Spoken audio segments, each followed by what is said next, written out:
I pushed the door open to the corner cafe, the bell chiming in a way that felt louder than it should have. It was the kind of Thursday evening that smelled faintly of rain, espresso, and old paper from the small bookstore next door. I tucked my hands into my jacket pockets and scanned the room, half empty, mostly quiet. The barista gave me a nod, the only sound besides the hum of the refrigerator and the faint hiss from the espresso machine. Then I saw her. She was standing by the counter, leaning slightly on the edge, scrolling through her phone with that careful, deliberate patience that made her look both distracted and entirely present at the same time. Her hair fell in loose waves past her shoulders, the kind of silver-flecked brown that caught the dim light just right. My chest tightened, which wasn't unusual, but this time it was sharper. I walked over, trying to appear casual, even though my palms itched. "Hey," I said, barely above a whisper.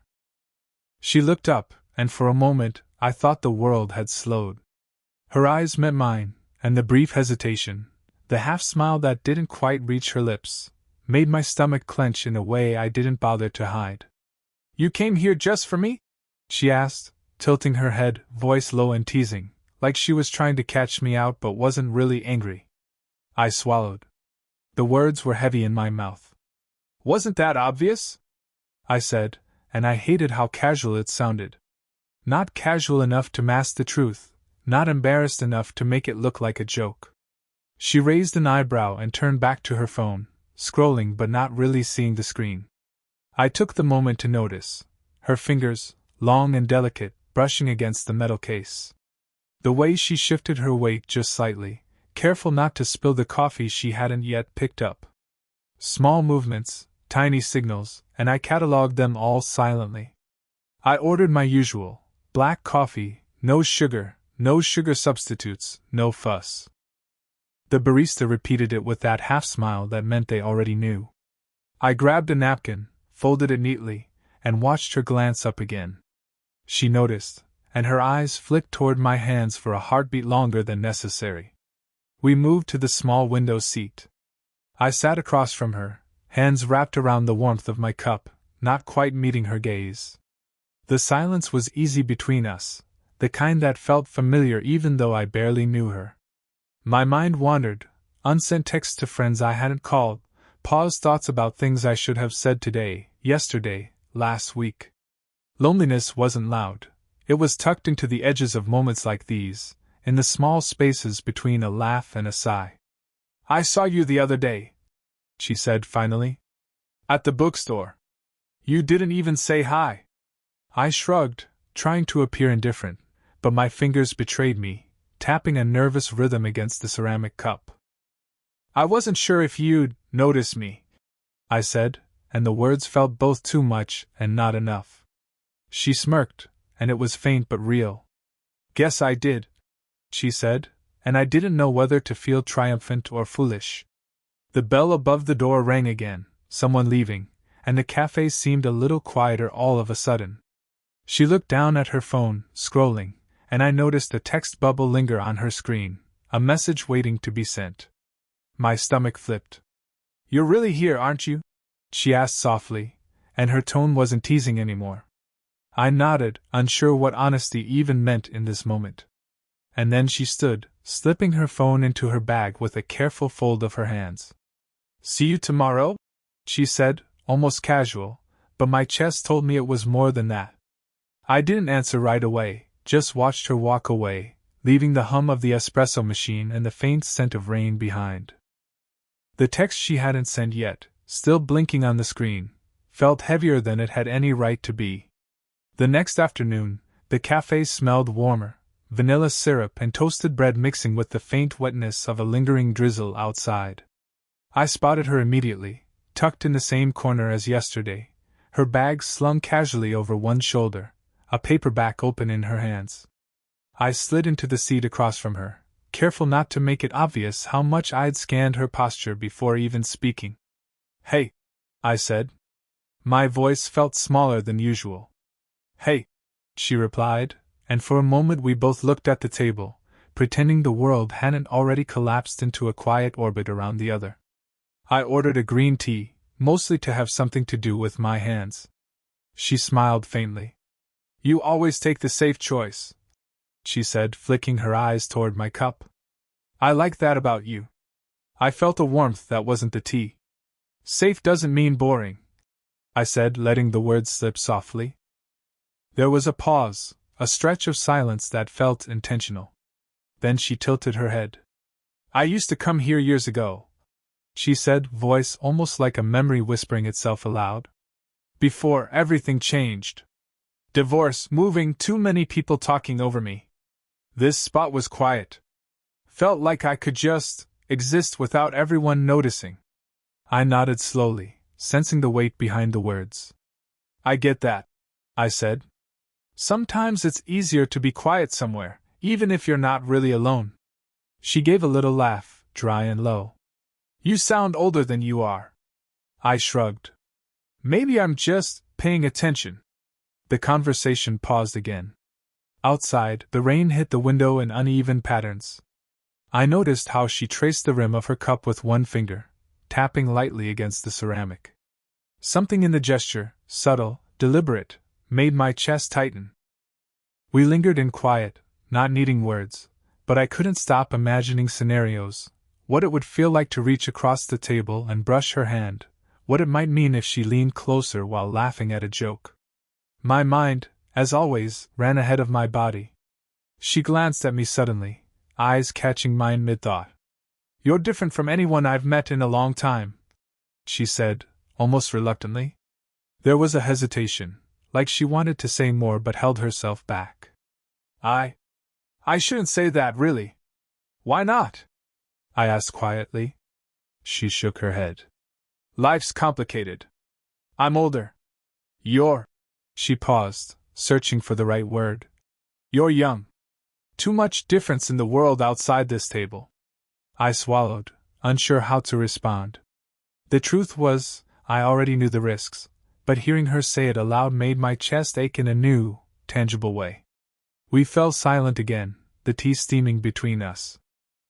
I wanted to say something daring, foolish, but instead I reached across and nudged a stray sugar packet toward her, a small, careless gesture. She caught it mid-roll with her fingers, and our hands brushed just briefly. It wasn't much, but the soft contact held a weight neither of us said aloud. She smiled faintly, lips twitching almost imperceptibly, and looked down at her cup, pretending to measure the tea with her eyes. I watched her, and my mind echoed one quiet truth. Some moments are too small to be noticed by anyone else, but too large to ever forget. I don't know why that moment stayed with me, I thought, tracing the rim of my cup with my thumb. Maybe because it felt like someone finally saw me. And for a heartbeat she did. The weekend came, and I found myself at the park near her apartment, the sun low, painting everything gold. She was there first, sitting on the edge of the fountain, her notebook open but unread. I approached slowly, hands in pockets, careful not to seem too eager. Hey, I said, voice softer than usual. Hey, she replied, eyes on the fountain water, fingers tapping lightly against the page. She didn't look up, and something in her posture, tight shoulders, that small tilt of her head, told me she was holding back. I sat beside her, leaving a small, deliberate space. Our knees almost touched. I noticed it, felt it, but didn't move closer. She shifted slightly away, a subtle boundary that made my chest ache more than it would have if she'd shoved me outright. I wasn't expecting you, she said finally, voice even, neutral. Yeah, I said, fumbling with my sleeve. Thought I'd walk? A kid ran past, squealing, and her head flicked in that direction. I watched her watch him, protective, almost instinctive, and for a second she looked younger than her age. Then she pulled her bag closer, folding her hands over it. Guarded. I wanted to reach out, to brush her hair back, to let her know I wasn't just a visitor in this quiet orbit she'd carved out for herself. But I stopped. She was resisting, pulling back, and I didn't want to force the moment. We sat in silence for several beats. The fountain burbled, the occasional bark of a dog punctuating the space between us. I traced circles on my palm with my thumb, imagining what it might feel like if she leaned toward me, if our shoulders brushed. She glanced at me once, caught my eye, then looked away. Her lips parted as if she were about to say something, then she just closed her mouth and tapped her pen against the notebook again. I felt it, the unsaid words, the hesitations layered over her caution. A friend of hers appeared in the distance, jogging, waving. She straightened, smiled, and called out, laughter forced just slightly too high. I felt a pang, small, sharp, the intrusion of normal life into our private gravity. She waved me off with her hand, a gesture that meant, not now. When her friend moved past, she exhaled slowly, leaning back against the fountain. I scooted a little closer, careful. Her fingers brushed mine as she adjusted the strap of her bag, and I felt the charge in the contact. Brief, electric, and unclaimed. I wanted to say something reckless, to bridge the distance with words, but I let it hang instead. Our shoulders nearly touched. My lips felt heavy with the unspoken. I imagined lowering my head slightly, a hair's breadth from her cheek, almost close enough to risk everything in that half-second. She looked at me again, eyes steady, unreadable, and I knew she felt it too. Hesitation. Desire. The quiet pull between, "This is wrong," and, "This feels inevitable." We didn't move. Didn't speak. Just sat a breath apart. The near miss hovered like a thin line in the air, stretching, trembling, almost tangible. And then she finally said, almost to herself, "I shouldn't." And the words trailed off, unfinished, leaving everything suspended. I didn't finish them either. I didn't have to. It was late afternoon, golden light slanting across the small park path near her apartment. I met her at the gate, as usual, though tonight felt different, thicker, warmer air, the kind that makes your chest ache without warning. We walked side by side, hands brushing occasionally against the straps of our bags, either of us commenting. She was quieter than usual, eyes tracing the cracks in the pavement. I noticed the way her jaw tightened, the slight curl of her fingers around the strap, small signs, subtle, but unmistakable. "You were talking to him again," I said, voice low, almost careful. Not accusing, more like stating a fact I couldn't ignore. She glanced at me briefly, then back to the path. "It's nothing," she said, dismissive, but there was a flicker in her eyes, like guilt, or maybe relief that I had noticed. I swallowed, hesitant. "I know it's nothing," I said. "But I don't like it." My words hung, fragile, like they might shatter if she leaned too close. She stopped walking, letting me drift slightly ahead. Then she turned to face me, hands on her hips, shoulders drawn tight. "You're," she hesitated, searching for a word. "You're too invested. And maybe that's wrong. I don't know." The pause stretched. I wanted to bridge the space between us, to reach out and let her know I wasn't asking for permission, just honesty. "I don't care if it's wrong," I said quietly. I need to know where you are. Even if you don't feel the same way." Her eyes softened, the edge of tension in her jaw easing slightly. "It's not that simple," she whispered. "You know that. Everything, the age difference, the timing. I shouldn't even." She stopped, gaze dropping to her feet, hands fiddling with the zipper of her bag. I took a careful step closer. "I don't care about simple. I care about you." The words felt heavier than air, too vulnerable, but I couldn't take them back. She exhaled, slow, long, like she was letting the world drain out of her chest. "And you have no idea what you're asking for," she said, voice barely above a murmur.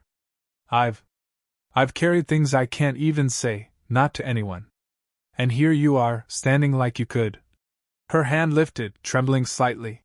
"Like you could undo all of it with a single look." I froze at the tremor in her hand, wanting to reach for it, to hold it, but stopping. Pausing. Respecting the space she needed to breathe. "I don't know if I can, if I should," she continued, cutting off herself mid-sentence. Her eyes flicked up at me, wet, raw, searching. I didn't interrupt. I just let the silence stretch, letting her words settle in the space between us. And then she took a breath, the kind that promised a confession was on the tip of her tongue.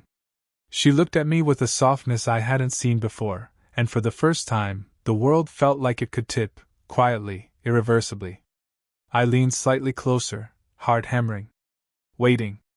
And she asked, or maybe just thought, without speaking aloud, "Do you even know what this means?" The following week, I stopped seeing her at the cafe. I'd arrive at the same hour, order the same black coffee, and sit in the same corner, but she wasn't there. A half-hour passed, the rain streaking the windows outside, and the emptiness felt heavier than I expected. When I finally got a text, it wasn't from her. It was a message I never thought I'd see, her name on the screen, but only the first line typed, never sent. My thumb hovered over the keyboard, staring at the words she had left unfinished. "I wish I could tell you." I walked to the park where we'd met, the fountain empty, the bench cold and wet from last night's drizzle. I waited, thinking maybe she'd appear, maybe the world would put her back in that orbit we'd been carving together. But the space remained hers and hers alone. I replayed our last conversation in my head, the tremor in her hand, the breathe before the question she didn't finish. The near confession that floated between us like smoke. Was she pulling back because of me, or because of something else? A friend mentioned she'd been quieter lately, more distant. "Busy," they said. "Maybe tired." But even as they spoke, I saw the way her eyes lingered on things she didn't touch, like a heart trying to find its own rhythm. I caught myself imagining her with someone else, her ex, a child I didn't know about, or just her, untangling the walls she'd built around herself. The scenarios were endless and cruelly quiet, each one a small twist of the knife. I didn't call. I didn't show up. I waited, moving through my routines with a distracted rhythm, folding napkins at work, pausing mid-step on the street, staring at a cafe seat I'd reserved in my mind. And then, one evening, I noticed her bag leaning against the same bench where we'd almost crossed the line, the strap folded just so, as if she'd left it there for someone else. I didn't touch it. I didn't wait. I walked away. At home, my phone sat on the counter. Her name hovered in my unsent draft, a string of words that could have explained, apologized, begged. I deleted them. I didn't know why. I didn't feel heartbroken. I felt paused. Like life forgot to finish the sentence. I found her in her kitchen that evening, the light low, shadows stretching across the counter. I hadn't knocked, she hadn't texted, but there I was, standing in the doorway, unsure if I should step inside or retreat. She looked up from the tea she was stirring, eyes catching mine in that way that made me feel like I had been seen, really seen, for the first time. Her hands paused on the mug, fingers lingering over the rim, small movements betraying the walls she'd been holding up. "I didn't expect you," she said, voice steady but soft, carrying just a hint of hesitation. "I know," I replied, and the words were quiet, careful. "I don't know if I should be here." She shifted slightly, leaning against the counter, the familiar tension in her shoulders. Maybe you shouldn't," she whispered, almost to herself. I swallowed, heart hammering in that hollow, almost painful way. "Or maybe I should," I said. "I've been waiting, maybe too long to say anything." Her eyes flicked to the tea, then back to me. The silence stretched, heavy but not hostile. I wanted to step closer, to reach for her hand, but I paused, the choice still mine, to speak or to stay quiet, to risk it all or retreat into the safe shadows. "I don't know if this is smart," she said finally, voice low, the tremor in her words betraying the walls she'd been keeping. "Or fair." "I don't care about smart," I whispered. "I care about right now. And right now I'm here. That's all I know." Her lips parted, as if to speak, but she hesitated. The kettle hissed softly behind us, steam curling like a question we didn't yet know how to answer. Then, a small movement, she reached, just slightly, and brushed her fingers against mine on the counter. No words. Just the lightest touch, an acknowledgement, a surrender. I exhaled slowly, letting all the tension drain. She looked up, eyes soft, and managed a small, quiet smile. "Okay," she said, almost imperceptibly. I mirrored it, my own lips curving into the tiniest, relieved echo. No promises. No grand gestures. Just two people, finally here, finally letting themselves be noticed, enough for now. Weeks passed. Or maybe months. Time became softer, measured in small rituals rather than grand gestures. I still met her at the cafe sometimes, usually at 8:47 a.m., the golden light spilling through the windows just like it had the first time I noticed her. She always ordered green tea. I kept a black coffee. No fuss, no declarations. Just presence. Some days we walked to the park bench near the fountain, the same one where our near confessions had hovered, now weathered but familiar. She leaned on the edge, notebook forgotten, fingers brushing mine occasionally, not because it was dramatic, but because it had simply become natural. She laughed sometimes, dry and quiet, at the small absurdities of life. I noticed it more than I noticed anything else. I learned to see her in the tiny habits, the tilt of her head as she read, the way she cradled her tea mug, the flicker of thought behind her eyes when she paused mid-step. Life wasn't perfect. We had errands, distractions, obligations, and sometimes one of us would arrive a few minutes late, coffee cold in hand.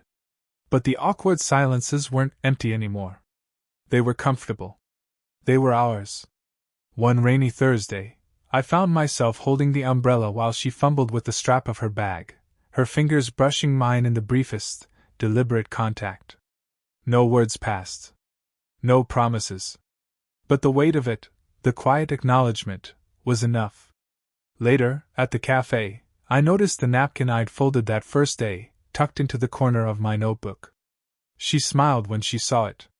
Just a glance, a twitch of the lips. The memory of that first touch, that first shared silence, had lingered, quietly stitched into the fabric of us. I sipped my coffee and watched her stir her tea, and for a moment I thought, this is what it feels like to be seen.